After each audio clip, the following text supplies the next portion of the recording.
Dakkel a beklat. Oy. A suspect ti pa nagpukaw dagiti taraken a manok. Nasiluan ka no hijay lasam Cagayan. Ite man makidamag apo ka dati nadakamat a beklat. Dati beklat ket dati tuklawin na kalata di na nga ada kasi mga friend mo ka dati beklat di aganda ka beklat di ba? Uli gana data gayem mo.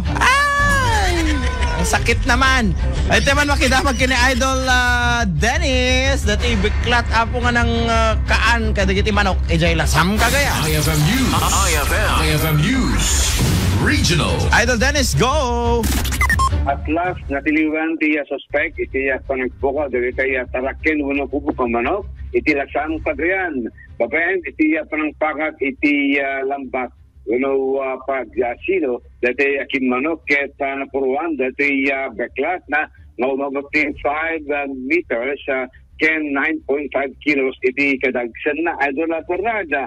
At apen daking kuwang, iti suspect, iti panagbuka, iti manok, dapat yung tunggal mo manen, ket ada iti aguni kabigitan aw meten de iti direct isog gabuna nga nangarami ti busposan de intaraket at mamu ano sinot suspect hanggang mga tao logiket dakilabet class iti suspect iti para po ti manok iti nakamat ang barangay kindaksan gasat tanatay dati dakilap ay Bernard ay ilan tan dati ulna di ka talagang awan ti gasat dati yung suspect na beklat nga nang mangmangan iti manok iti nakamat nga barangay nasiluwan napuruan no kinanda dito kinanda sa natagbato bueno ilan nga pula iti panakabutipot iti nipakat na silo ito na iti kamanukan Idol Dennis Salicio tatap Aramen.